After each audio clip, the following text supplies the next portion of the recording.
अस्सलाम वालेकुम friends, welcome back to top smarties drama serial Kafeel. Zeba और जामे की बेटी जवेरिया, जो कि एक लड़का उसको बहुत पसंद करता है और रिश्ता भी घर भेज रहा है। यहाँ पर ज़ेबा ने कहा भी जामे को कि ऐसी बातें मत कीजिएगा, ये आपकी बेटी के ससुराल वाले हैं। जामे ने कहा कि अच्छा अच्छा, मैं सब संभाल लूँगा। सब संभालने के चक्कर में जामे ने तो सब कुछ खराब कर दिया। जमशेद साहब अपनी बातों में कुछ ज़्यादा ही बोल गए। ये बता दिया कि मैं बहुत बड़ा बिजनेसमैन हूँ, मेरा इंपोर्ट एक्सपोर्ट का बिजनेस है, मैं बाहर से चीज़ें मंगवाता हूँ, ये वो। अब जहाँ पर जवेरिया को समझ आ रही थी कि इन लोगों को ये बातें अच्छी नहीं लग रही, क्योंकि रेहान की फैमिली बहुत ही डिसेंट फैमिली है। जवेरिया को समझ तो आ गया, लेकिन वो कुछ बोल नहीं पा रही थी। बाप ने क्योंकि कुछ ज़्यादा ही बोल दिया। अब ज़ेबा भी जमशेद को चुप करवाने की कोशिश तो कर रही है, मगर जमशेद वो तो चुप करने का नाम ही नहीं ले रहा। वो तो दो की चार लगा लगा कर बता रहा है। यहाँ पर ये लोग वापस चले जाते हैं बिना कोई बात करे और बिना कुछ कहे। सब परेशान भी होते हैं कि आखिर ये लोग ऐसे कैसे वापस चले गए, एटलीस्ट इन्हें कुछ कहना तो चाहिए था। और रेहान, वो तो जवेरिया से इतनी मोहब्बत करता है, वो भी कुछ नहीं कह कर गया।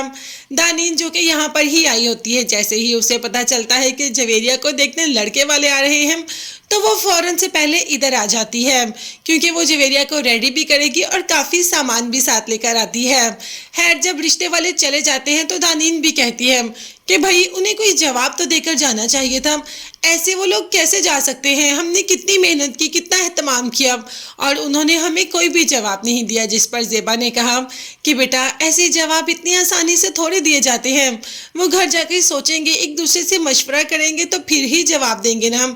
जवेरिया भी काफ़ी परेशान है। सुबह रेहान ने बुला ही लिया जवेरिया को और कहा कि मेरे मामा बाबा इस रिश्ते के लिए नहीं मान रहे, क्योंकि बाबा ने पता किया है मार्केट में तुम्हारे बाबा की रिप्यूट बिल्कुल भी अच्छी नहीं है और उन्होंने जिन बिजनेस का जिक्र किया वो सब फेक हैं। उन्होंने हमसे झूठ बोला और जो अभी झूठ बोलेंगे वो आगे हमारे साथ क्या करेंगे। मामा ने पहले ही कहा था कि हमें खानदानी लोग चाहिए, ऐसे तो नहीं होते खानदानी लोग। ये कहकर रेहान ने इतनी बातें सुनाकर जवेरिया से रिश्ते को इनकार कर दिया। ये बात तो जवेरिया उसी वक्त जान चुकी थी जब जामे उनके सामने अजीब अजीब बातें कर रहा था। यहाँ पर घर आती है और आकर माँ को सब कुछ बताती है कि उन्होंने इस रिश्ते से इनकार कर दिया सिर्फ और सिर्फ बाबा की वजह से। अब माँ जानती है कि जवेरिया उस लड़के को काफ़ी पसंद करती है, मगर क्या हो सकता है, जिन लड़कियों के बाप ऐसे हों उनकी शादी में मुश्किल और दुश्वारी तो आती है। मगर मजाल है कि जामे को कोई फ़र्क पड़ा हो। जब ज़ेबा ने कहा तो आगे से कह दिया कि जब तुम्हारी बेटियां अपनी औकात से ऊपर रिश्ते ढूंढेगी तो ऐसा ही होगा ना, उन्हें कहो कि अपनी औकात में रहें, तो कभी भी ऐसा नहीं होगा। कोई हम जैसे सादे से लोग ढूंढे जो कि इनके साथ शादियां करें, इनको ब्याहें और अपने घरों में ले जाएं। जमशेद साहब तो ये कहकर चले जाते हैं। अपनी बेटी के दिल का कोई भी एहसास, कोई भी ख्याल नहीं। ज़ेबा है ना जिसे हर चीज़ का ख्याल है, तो क्या बाकी बेटियों के साथ भी ऐसा ही होगा? क्या वाकई ही ज़ेबा की बेटियों की शादियां नहीं होंगी जमशेद की वजह से?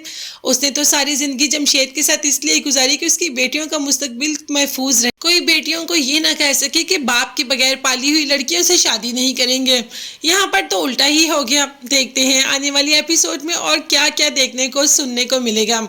तब तक के लिए चैनल को लाजमी सब्सक्राइब कर लीजिएगा, बेल आइकॉन भी प्रेस करें ताकि हर वीडियो आप तक बआसानी पहुंच सके। अपना बहुत ज़्यादा ख्याल रखिएगा, अपनी कीमती दुआ में मुझे और मेरी फैमिली को भी याद रखिएगा। नेक्स्ट वीडियोस तक के लिए अल्लाह हाफिज़।